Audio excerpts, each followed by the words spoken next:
I love small, fast, easy games that can be played anywhere. Arctic Armies pits two groups of adorable penguins against each other in an epic snowball fight, utilizing territory capture and deck building.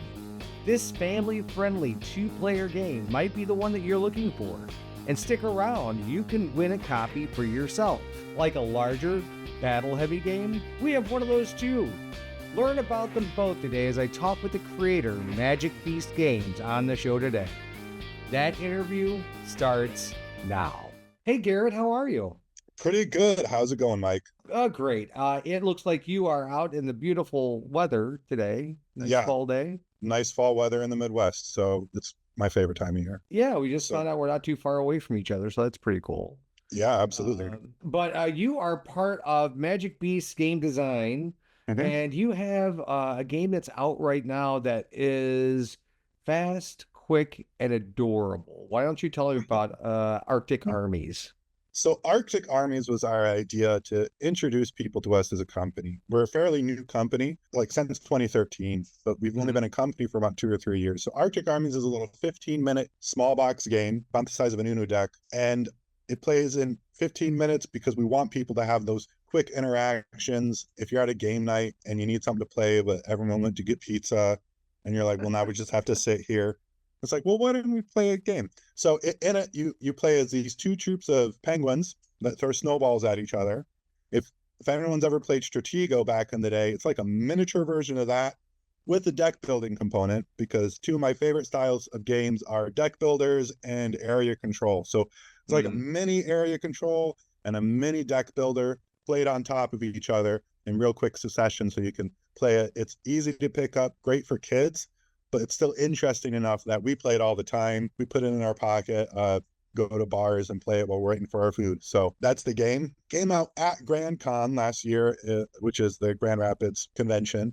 Got to show it to a lot of people, and it's really the hey, we're a new company. Come meet us. Play this game. It's only for $20 on our site. Buy it and try it out. See what you think. Yeah, I love games like that. There's a game out there called Sea Salt and Paper, Mhm. which is another kind of like quick card game that you can play. I love being able to bring something again to a bar or Right. if you're on a plane or whatever, something small that you can play and it's quick and it's kid friendly and the Mhm. artwork is absolutely adorable. And it's funny and fun and it just looks like a really good game.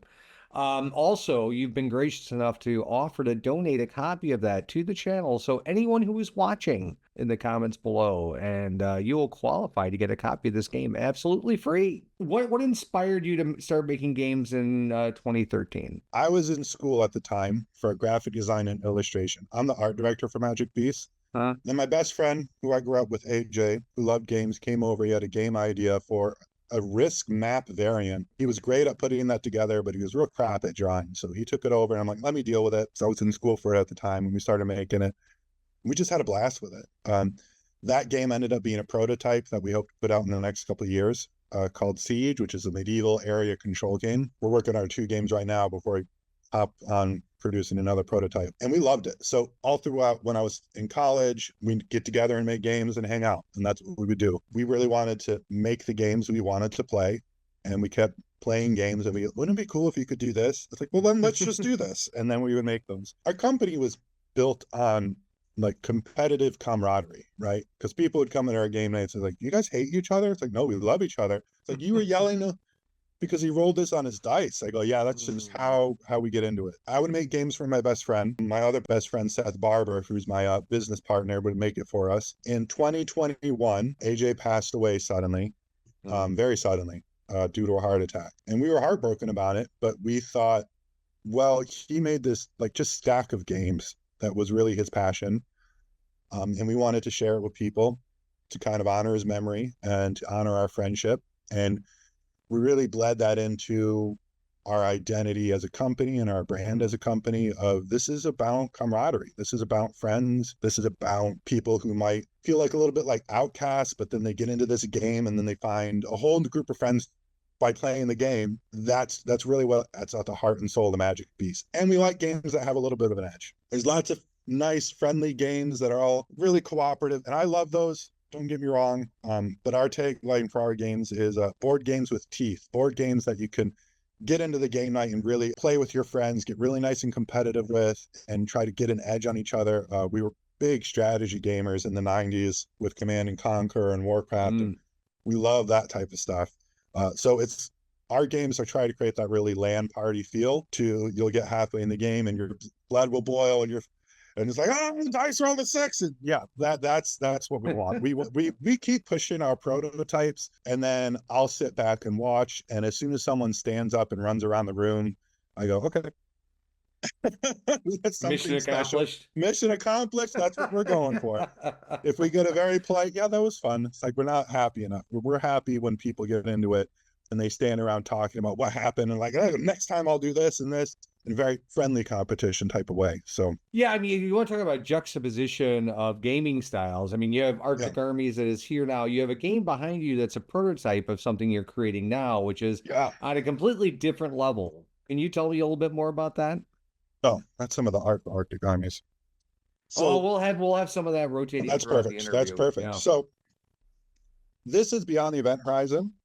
This was AJ's last game he made, so this is the game we wanted to put out first. It's a 4X space tile game.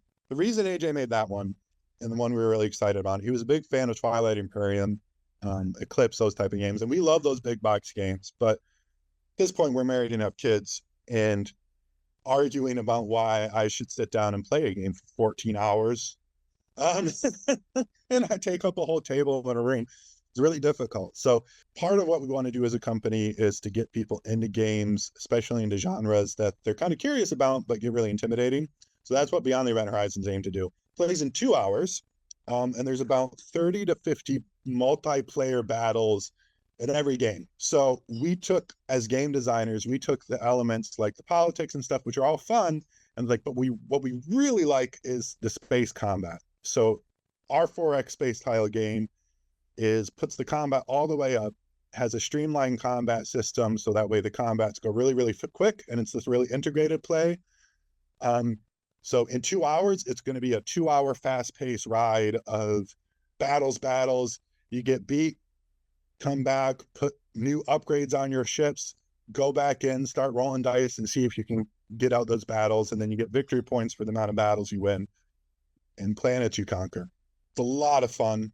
I know I keep saying that, but even when I'm on like not doing stuff for as a company, if we're just hanging out, I'll grab it and just so I can play Hmm. with my buddies again. It's really great if you like games that are integrated. So one of the things we try to do for our games is when we were playing other games, our pet peeve was you take your turn and then you sit back for a half hour as everyone else takes their turn. And by the time it gets back around to you, the immersion is totally taken out and you're kind of people are on their phone. I'm like, that's terrible. So we try to do integrated play with Beyond the Event Horizon. There's turn phases that where everyone plays at once, so that way you're maneuvering around each other and combating each other in real time. So that way, it takes 2 hours, but you get kind of what feels like an 8 hour experience in those 2 hours in a really fast paced kind of battle-y type of way. I love that. I love everything you're saying because again, I mean, I love the big box games where you have to drag everything out and it takes 3 hours to set up. I love the concept of them, but the execution as I've gotten older has been a lot less desirable. I Mm-hmm. actually kickstarted a old game called Divine Right, and I just got it in, and I looked at the box. I'm like, why did I do this to myself? Mm-hmm. It's like an 8 hour game. The setup is like 2 hours. It was that nostalgia of when I was a kid and like getting this big box out. What it meant was I got to play, Mm-hmm. whereas however long it took for the game to be set up and played, it was carved out time that I could say, "Hey, I'm busy. I'm playing this game." But Sure. as an adult, that time is finite. So Yeah. I love that it has a big box feel with a smaller box, smaller footprint, smaller setup.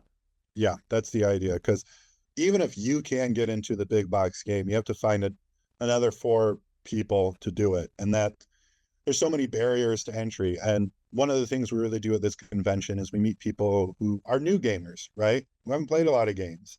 People who would really love the hobby and everything it has to offer, but get really intimidated by it. And so we talk with a lot of game shops around here from people from different groups or cultures, or they didn't grow up in a gaming family and they want to get into it. That's one of the reasons we did Arctic Armies, because it's like, well, here's a little taste. You can play this 15 minutes, takes 5 minutes to learn. Now you have a little taste for area control and deck building. What's that like? And then when we get into our bigger games, you have an idea of what the type of mechanics we're using are. Yeah, I think it's a very smart idea. Introduce folks into something that's a little bit more manageable, something that they can chew on and play. And Right. that is a barrier to adoption. I think we play with our neighbor Jamie in the back, and his husband. We play mahjong and stuff together. But a lot of the games that Sean and I play, or that I own, definitely have a barrier to adoption that it far away exceeds their desire to play them. So Hmm. it's important to get people used to mechanics, so that way they're more comfortable going into more and more a variety of games. Put it that way. So I think you're Yeah, doing absolutely. doing good work. I appreciate that. I really appreciate that. So Arctic Armies is out now. Yeah. And when is this new game going to be available? You were mentioning something about April, maybe having Yeah. something available, or So we ran the Kickstarter for in May, got funded, and one of the expansions got funded. The next expansion, if people really like it, we'll put out probably next year as a Kickstarter as well. It's coming out in April. Pre-orders are on our site right now, and we have some special upgraded decks that are available if you pre-order it, of course. But it's shipping in April. We just got done with the final play testing. We really tried to polish this thing because we really wanted to be as intuitive to play as possible. We're really excited for it to come in. It's for pre-order right now on $55 on our site, and on our site you can get Arctic Armies for $20. Probably not going to break your bank, but like I said, you really get as much goodness as we can in those type of games. yeah, yeah. I mean, there's a lot that goes into these things that people don't understand as far as design and artwork and Hmm. fulfillment and manufacturing. So, I'm always grateful to be able to talk to folks who create games just like you, because it's always a learning experience for me. I will have links in the description below to everything that you need to know about how to get these games. And again, tell me down in the comments below to qualify for your copy of Arctic Armies, and I'll send it out to you personally, and we'll make sure you have a great time with it. I appreciate you coming on with me today. Thank you so much. Hmm. And I can't wait to see.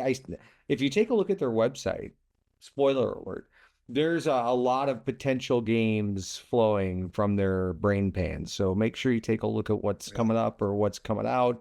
And I look forward to all of your creations. Thanks for hanging out with me. Thank you.